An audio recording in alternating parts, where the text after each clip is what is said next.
Hello and welcome back to Infinite Remote Control. I'm John, and in this video I'm going to be showing you this micro quadcopter by Ecopower and how it flies inside of a house. And I'm going to be showing you some flips. I'm going to be showing you how it flies with the controls, just like hands off the controls, and also all of the different flying modes. So here we go. This is low rates right here. And it's very, very calm on low rates. It's very easy to handle. Let's see here. Let's back it up away from that wall. Try to level it out, and then I'll take my hands off the controls. So that's hands off. And here, I'll try to trim some of that off. Yeah, so that's hands off right there. And with let's trim it one more time and try this once again. It does seem to drift. Here we go. So that's hands off, and the elevator is the only thing that really needs to be adjusted. Everything is fine on low rates, but there is one complaint that I have from the quadcopter, and that's how fast it yaws, or how fast the rudder control is. It's painfully slow. So whenever you're maneuvering inside of a house on low rates, it's very difficult to turn it. And as you can see, that's full left rudder or left yaw, depending on what you're used to calling it. Here, let's try a flip now. All right, I hope that you guys were able to see that on the camera. Let's try that one more time. Maybe we should do a reverse flip. Whoa. I think that the battery might be just a little bit low on this. Let's try a forward flip. All right. So now with that stuff out of the way, let's go into medium rates. This really turns the controls up to something that you know, would be a little bit more exciting to fly if you were a beginner outside. I would not recommend flying on the medium rates inside of a house unless you have quite a bit of experience. As you can see, the rudder is a little bit quicker, but compared to all of the other controls, the rudder still is slow compared to, you know, your other controls. On this rate, the flips are a little bit faster, but I don't notice that much of a difference with the flips on low rates compared to, you know, high rates or medium rates.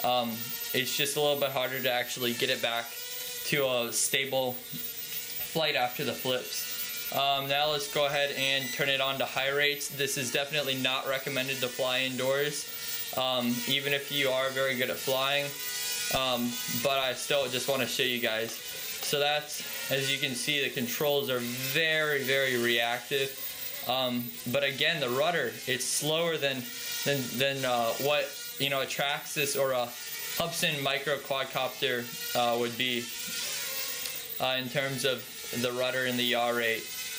So that's my only real negative in terms of the flying characteristics of this quadcopter. Everything else is very stable.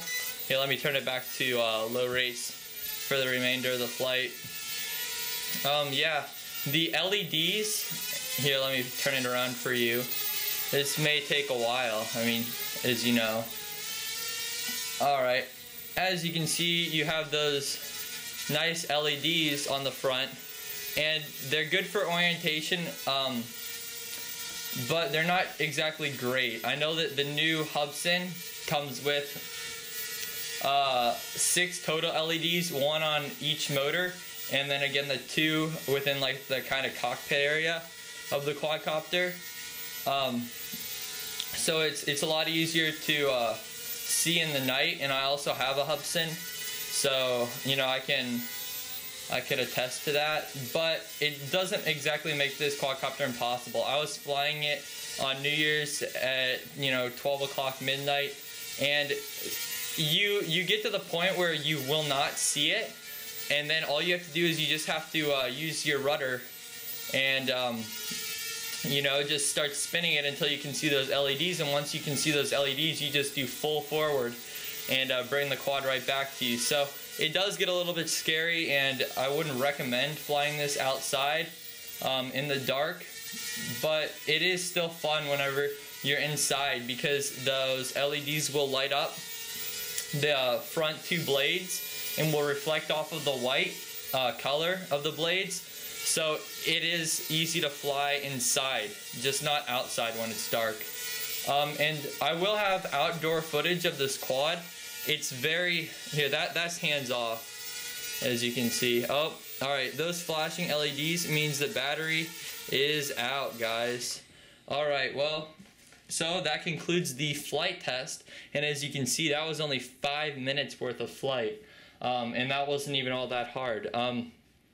Worth of flying. I'm not sure what's going on with this quad. I used to be able to get about double that amount of flight time. Maybe it was just because I always had it in the air.